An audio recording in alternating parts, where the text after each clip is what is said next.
ആകാശവാണി.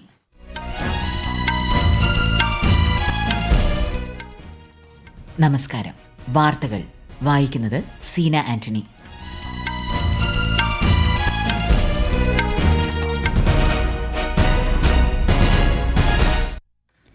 പ്രധാന വാർത്തകൾ. കോടതി വഴിയോ ഉപയോഗം വഴിയോ വഖഫായ സ്വത്തുക്കൾ വഖഫ് പട്ടികയിൽ നിന്ന് ഒഴിവാക്കരുതെന്ന് സുപ്രീം കോടതി നിരീക്ഷണം. ഹർജികളിൽ വാദം നാളെയും തുടരും. ലഹരിക്കെതിരെ സംസ്ഥാനം ഒറ്റക്കെട്ടായി പ്രവർത്തിക്കുമെന്ന് മുഖ്യമന്ത്രി പിണറായി വിജയൻ. രാഷ്ട്രീയ പാർട്ടികളുടെയും മതമേലധ്യക്ഷന്മാരുടെയും പിന്തുണ ഉറപ്പാക്കിയതായി മുഖ്യമന്ത്രി. സുപ്രീം കോടതിയുടെ 52ാമത് ചീഫ് ജസ്റ്റിസായി ജസ്റ്റിസ് BR ഗവായിയുടെ പേര് ശുപാർശ ചെയ്തു. ചൈനീസ് ഉൽപ്പന്നങ്ങൾക്ക് 245% വരെ ഇറക്കുമതി തീരുവ ചുമത്തുമെന്ന് പ്രഖ്യാപിച്ച് അമേരിക്ക. ബീജിംഗിന്റെ നടപടികളെ ന്യായീകരിച്ച് ചൈനീസ് വിദേശകാര്യ മന്ത്രാലയം. മഹാമാരികൾക്കെതിരെ ലോകത്തെ സജ്ജമാക്കാൻ ചരിത്രപരമായ കരാറിന് അന്തിമരൂപം നൽകി ലോകാരോഗ്യ സംഘടന. IPL ക്രിക്കറ്റിൽ ഇന്ന് ഡൽഹി ക്യാപിറ്റൽസ് രാജസ്ഥാൻ റോയൽസ് പോരാട്ടം. ടോസ് നേടിയ രാജസ്ഥാൻ റോയൽസ് ബൌളിംഗ് തെരഞ്ഞെടുത്തു. വാർത്തകൾ വിശദമായി. കോടതി വഴിയോ ഉപയോഗം വഴിയോ വഖഫായ സ്വത്തുക്കൾ വഖഫ് പട്ടികയിൽ നിന്ന് ഒഴിവാക്കാൻ പാടില്ലെന്ന് സുപ്രീം കോടതി നിരീക്ഷണം. വഖഫ് ഭേദഗതി നിയമത്തിനെതിരായ ഹർജികൾ പരിഗണിക്കുന്നതിനിടെയാണ് സുപ്രീം കോടതിയുടെ നിരീക്ഷണം. ചീഫ് ജസ്റ്റിസ് സഞ്ജീവ് ഖന്നയുടെ നേതൃത്വത്തിൽ 3-അംഗ ബെഞ്ചാണ് ഹർജികൾ പരിഗണിക്കുന്നത്. എക്സ് ഒഫീഷ്യോ അംഗമൊഴികെ വഖഫ് ബോർഡിലെയും സെൻട്രൽ വഖഫ് കൌൺസിലിലെയും എല്ലാ അംഗങ്ങളും മുസ്ലിം സമുദായത്തിൽപ്പെട്ടവരായിരിക്കണമെന്ന് കോടതി പറഞ്ഞു. ഹർജികളിൽ നാളെയും വാദം തുടരും. കോടതി ഉന്നയിച്ച വാദങ്ങളിൽ തങ്ങളുടെ ഭാഗം സാധൂകരിക്കുന്ന വസ്തുതകൾ തയ്യാറാക്കാൻ കൂടുതൽ സമയം വേണമെന്ന കേന്ദ്ര സർക്കാരിന്റെ ആവശ്യം പരിഗണിച്ചാണ് നാളെയും ഹർജിയിൽ വാദം തുടരാൻ കോടതി തീരുമാനിച്ചത്. ലഹരിക്കെതിരെ സംസ്ഥാനം ഒറ്റക്കെട്ടായി പ്രവർത്തിക്കുമെന്ന് മുഖ്യമന്ത്രി പിണറായി വിജയൻ. ലഹരി വിരുദ്ധ ക്യാമ്പയിൻ ശക്തിപ്പെടുത്തുന്നതിന്റെ ഭാഗമായി മുഖ്യമന്ത്രിയുടെ നേതൃത്വത്തിൽ ഇന്ന് ചേർന്ന മതമേലധ്യക്ഷന്മാരുടെ യോഗത്തിനും സർവകക്ഷി യോഗത്തിനും ശേഷമാണ് തീരുമാനം. ലഹരി വ്യാപനം തടയുന്നതിന് ജൂൺ മാസം മുതൽ വിപുലമായ ക്യാമ്പയിൻ ആരംഭിക്കും. വിദ്യാർത്ഥികളെയും യുവജനങ്ങളെയും കേന്ദ്രീകരിച്ച് നടത്തുന്ന ക്യാമ്പയിനിൽ ജാതി മത രാഷ്ട്രീയ ഭേദമന്യേ എല്ലാവരും ഒറ്റക്കെട്ടായി പ്രവർത്തിക്കുമെന്നും മുഖ്യമന്ത്രി വ്യക്തമാക്കി. ഒരാളെയും ലഹരിക്ക് വിട്ടുകൊടുക്കില്ല. ഇത്തരമൊരു പൊതുബോധത്തോടെയുള്ള ഇടപെടലുകൾ ഉറപ്പുവരുത്തണമെന്നാണ് ഇരു യോഗങ്ങളും ഏകണ്ഠമായി തീരുമാനിച്ചത്. ഈ മാസവും അടുത്ത മാസവും ക്യാമ്പയിന് വ്യാപകമായി ഒരുക്കം നടത്തണം. ജൂൺ മാസത്തിലാണ് വിപുലമായ ക്യാമ്പയിനിലേക്ക് പോവുക. വിദ്യാർത്ഥികളെയും യുവജനങ്ങളെയും ഊന്നിയാണ് പ്രധാനമായും ക്യാമ്പയിൻ നടക്കുക.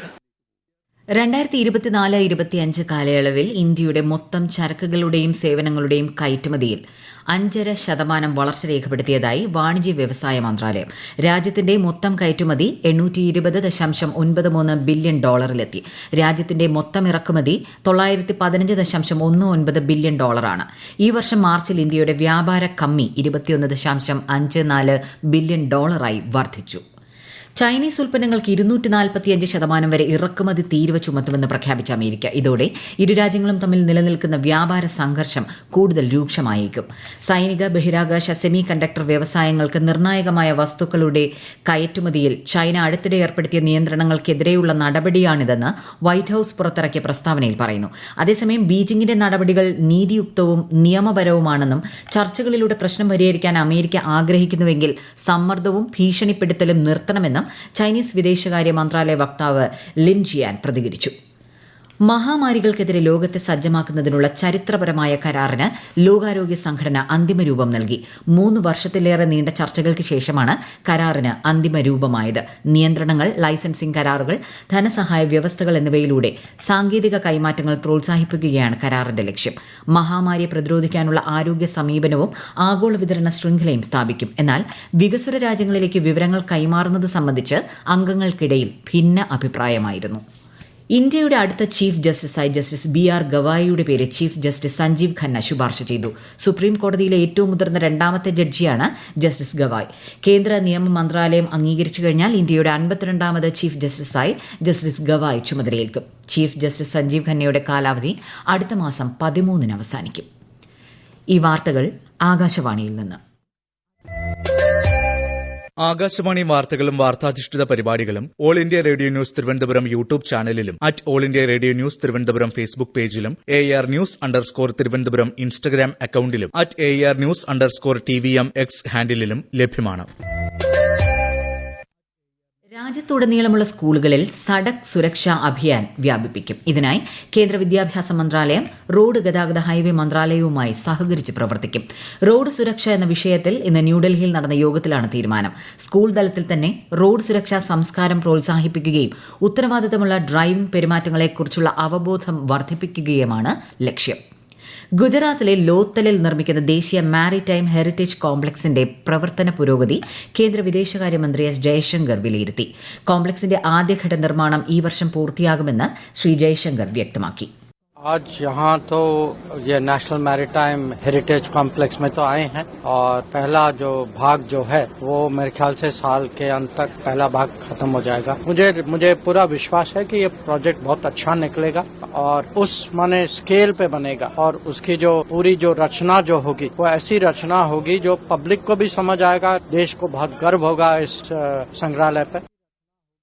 ചരിത്ര പ്രാധാന്യമുള്ള ലോത്തലിൽ മാരിടൈം ഹെറിറ്റേജ് കോംപ്ലക്സ് പൂർത്തിയാകുന്നതോടെ സമുദ്രമേഖലയിൽ രാജ്യത്തിന്റെ നില ശക്തിപ്പെടുമെന്ന് ശ്രീ ജയശങ്കർ പറഞ്ഞു. പശ്ചിമ ബംഗാളിലെ മുർഷിദാബാദിലുണ്ടായ അക്രമത്തെക്കുറിച്ച് അന്വേഷിക്കാൻ ദേശീയ വനിതാ കമ്മീഷൻ അന്വേഷണ സമിതി രൂപീകരിച്ചു.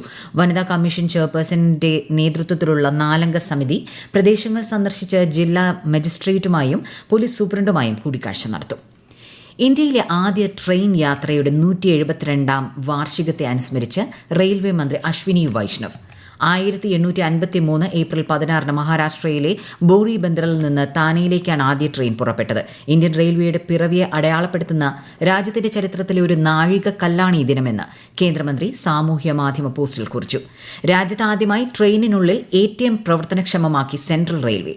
മുംബൈ മൻമത് പഞ്ചവടി എക്സ്പ്രസിനുള്ളിലാണ് ATM സ്ഥാപിച്ചത്. IPL ക്രിക്കറ്റിൽ ഡൽഹി ക്യാപിറ്റൽസും രാജസ്ഥാൻ റോയൽസും ഏറ്റുമുട്ടുന്നു. ടോസ് നേടിയ രാജസ്ഥാൻ റോയൽസ് ബൌളിംഗ് തെരഞ്ഞെടുത്തു. ന്യൂഡൽഹി അരുൺ ജെയ്റ്റ്ലി സ്റ്റേഡിയത്തിലാണ് മത്സരം. ലോകമെങ്ങുമുള്ള ക്രൈസ്തവർ നാളെ പെസഹ ആചരിക്കും. കുരിശുമരണം വരിക്കുന്നതിന് മുൻപായി യേശു തന്റെ ശിഷ്യന്മാരോടൊപ്പം അവസാന അത്താഴവേളയിൽ അവരുടെ കാലുകൾ കഴുകിയതിന്റെ ഓർമ്മ പുതുക്കൽ കൂടിയാണ് ഈ ദിനം. നാളെ ദേവാലയങ്ങളിൽ വിശുദ്ധ കുർബാനയ്ക്ക് പുറമെ പ്രത്യേക പ്രാർത്ഥനകളും കാൽകഴുകൽ ശുശ്രൂഷയും വീടുകളിൽ പെസഹ അപ്പം മുറിക്കുന്ന ചടങ്ങുമുണ്ടാകും. ഇന്ത്യ യൂറോപ്യൻ യൂണിയൻ ബന്ധം ശക്തമാക്കുന്നതിനും സ്വതന്ത്ര വ്യാപാര കരാർ എത്രയും വേഗം അവസാനിപ്പിക്കുന്നതിനും ഇന്ത്യയ്ക്ക് പിന്തുണയറിയിച്ച് ഫിൻലൻഡ്. പ്രധാനമന്ത്രി നരേന്ദ്രമോദിയുമായി ഫിൻലൻഡ് പ്രസിഡന്റ് അലക്സാണ്ടർ സ്റ്റബ് നടത്തിയ ടെലിഫോൺ സംഭാഷണത്തിലാണ് പിന്തുണയറിയിച്ചത്. യുക്രൈനിലെ സാഹചര്യം ഉൾപ്പെടെ ആഗോള പ്രാദേശിക വിഷയങ്ങളിൽ ഇരു നേതാക്കളും അഭിപ്രായങ്ങൾ കൈമാറി. ഹരിയാനയിലെ ഭൂമി ഇടപാടുമായി ബന്ധപ്പെട്ട കള്ളപ്പണം വെളുപ്പിക്കൽ കേസിൽ മുതിർന്ന കോൺഗ്രസ് നേതാവ് പ്രിയങ്ക ഗാന്ധിയുടെ ഭർത്താവ് റോബർട്ട് വാദ്രയെ തുടർച്ചയായ 2ാം ദിവസവും എൻഫോഴ്സ്മെന്റ് ഡയറക്ടറേറ്റ് ചോദ്യം ചെയ്തു. വാദ്രയുടെ കമ്പനി ഗുരുഗ്രാമിൽ ഭൂമി വാങ്ങിയതുമായി ബന്ധപ്പെട്ടാണ് കേസ്. നാഷണൽ ഹെറാൾഡ് കള്ളപ്പണം വെളുപ്പിക്കൽ കേസിൽ സോണിയാഗാന്ധിയെയും രാഹുൽ ഗാന്ധിയെയും പ്രതിയാക്കിയ എൻഫോഴ്സ്മെന്റ് ഡയറക്ടറേറ്റിന്റെ നടപടിക്കെതിരെ രാജ്യവ്യാപകമായി പ്രതിഷേധിച്ച് കോൺഗ്രസ്. പ്രതികാര രാഷ്ട്രീയത്തിന്റെ ഭാഗമാണ് നടപടിയെന്ന് കോൺഗ്രസ് നേതാക്കൾ വിമർശനമുന്നയിച്ചു. എന്നാൽ EDയെ ഭയപ്പെടുത്താനുള്ള നീക്കമാണ് കോൺഗ്രസ് നടത്തുന്നതെന്ന് BJP നേതാക്കൾ കുറ്റപ്പെടുത്തി. മുഖ്യമന്ത്രിയുടെ മകൾ ഉൾപ്പെട്ട CMRL എക്സാലോജിക് പണമിടപാടിൽ CBI അന്വേഷണം ആവശ്യപ്പെടുന്ന ഹർജിയിൽ മുഖ്യമന്ത്രി പിണറായി വിജയനും മകൾ വീണയ്ക്കും ഹൈക്കോടതി നോട്ടീസ്. ഇന്ററം സെറ്റിൽമെന്റ് ബോർഡിന്റെ റിപ്പോർട്ടിലെ പേരുകൾ കേന്ദ്ര സർക്കാർ ഹാജരാക്കണമെന്നും കോടതി ആവശ്യപ്പെട്ടു. കഴിഞ്ഞ സാമ്പത്തിക വർഷത്തിൽ രാജ്യത്തെ ചില്ലറ പണപ്പെരുപ്പം 4.6% കുറഞ്ഞു. 6 വർഷത്തിനിടയിലെ ഏറ്റവും താഴ്ന്ന നിരക്കാണിത്. ഉപഭോക്തൃ വില സൂചിക പണപ്പെരുപ്പ് നിരക്ക് 3.34% കുറഞ്ഞെന്നും ധനകാര്യ മന്ത്രാലയം അറിയിച്ചു. ഈ നേട്ടം കൈവരിക്കുന്നതിൽ സർക്കാരിന്റെ തന്ത്രപരമായ ഇടപെടൽ നിർണായകമായെന്നും മന്ത്രാലയം കൂട്ടിച്ചേർത്തു. പഞ്ചാബിൽ അന്താരാഷ്ട്ര അതിർത്തിക്ക് സമീപം മയക്കുമരുന്ന് കടത്തുന്നതിനിടെ ഒരു സ്ത്രീ ഉൾപ്പെടെ 3 പേരെ പിടികൂടി. അതിർത്തി സുരക്ഷാ സേനയും സംസ്ഥാനത്തെ സ്പെഷ്യൽ ഓപ്പറേഷൻ സെല്ലും സംയുക്തമായി നടത്തിയ പരിശോധനയിലാണ് ഇവർ പിടിയിലായത്. പ്രധാന വാർത്തകൾ വീണ്ടും.